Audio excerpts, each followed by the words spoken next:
What are the abrogating and abrogated verses of the Qur'an?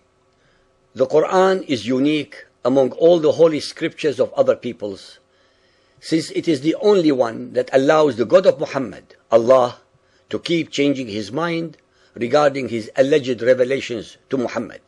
Sorry to interrupt. Do you mean that Allah revealed something to Muhammad and later on he changed the revelation?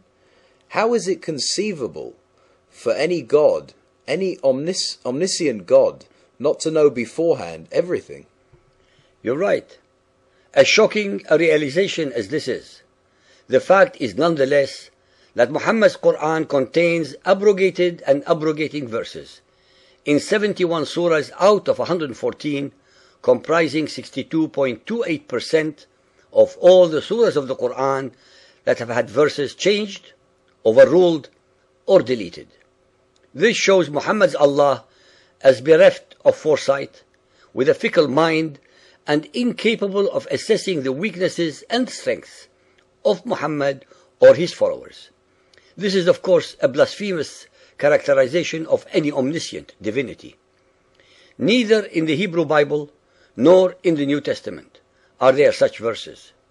The God of Israel is not shown to give one command, one instance, and then changes it either immediately, shortly afterwards, or much later, because he did not realize that it was too onerous to be fulfilled by mere humans. The verse that allows Allah to abrogate was revealed in chapter 2, verse 106, which says, "None of our revelations do we abrogate, or cause to be forgotten, but we substitute something better or similar. Knowest thou not that Allah hath power over all things?" Why would any omniscient God not know beforehand the weaknesses or strengths of his creation? It is unadulterated blasphemy to impugn to the Almighty human weaknesses and vulnerabilities. Why would any Almighty God change his mind and replace earlier ordinances with others? Why would such a God especially replace earlier ones with similar ones? Why similar? Why not reveal the better ones from the very beginning? The reader is entitled to ask such questions that require intelligent and logical answers. Can any Muhammadan Muslim provide any logical answers? Chapter 4, verse 82. Do they not ponder over the Qur'an? Had it been the word of any other but Allah, they would surely have found a good deal of variation in it. Such discrepancy and incongruity, those who check and scrutinize it will know it. The Qur'an is challenging the reader's intellect. The answers to the challenge are incredibly provided by the Qur'an and Hadiths themselves, which are an enormous deal of variations is exactly what is found in the Qur'anic verses. There is also, of course, the issue of the satanic verses, which were repeated by Muhammad, who did not recognize them as coming from Satan. It is as if by divine justice that the Qur'anic challenge has been met, and our case against the veracity and alleged divine origin of the Qur'an is rested. Chapter 13, 38. Ar-Rahman abrogates, blots out, or confirms whatever he wants. Chapter 16, 101. And when we exchange a verse in place of another verse, and Allah knows very well what he is sending down. The reader should be aware of the incredibly unusual transition in the verse above. From we exchange to and Allah knows. Why and how could Allah speak in the first person, we, at the beginning of the verse, and then moving immediately and without any logical or grammatical reason to the impersonal and Allah in the second part of the same verse? It is precisely because Allah should very well know what he is sending down that he has absolutely no reason to change his mind and abrogate or make forgotten an earlier revelation.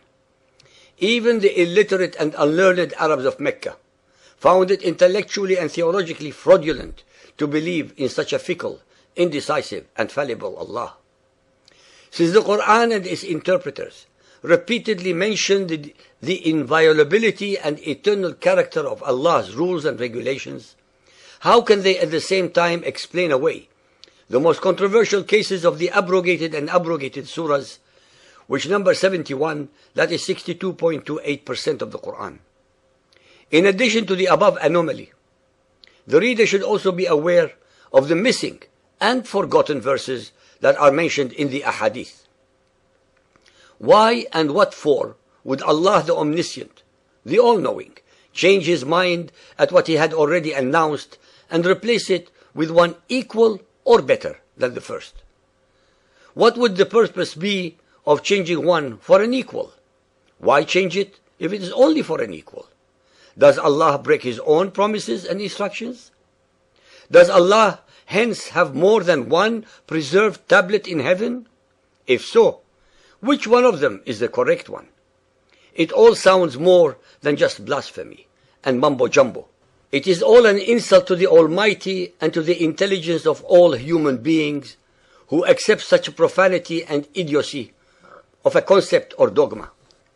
All the abnormalities, ambiguities, stupidities, and contradictions in the Qur'an are instantly and summarily resolved when the listeners absorb and accept the simple and unchallengeable following conclusions: that there is not a single letter, let alone a word, a verse or a chapter in the Qur'an that could have been revealed by any omniscient, merciful, or compassionate divinity.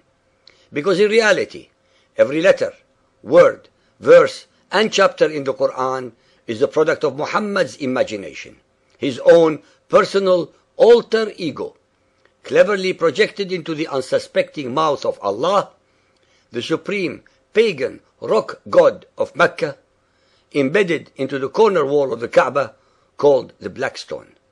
Allah, Gabriel, and Muhammad are one and the same.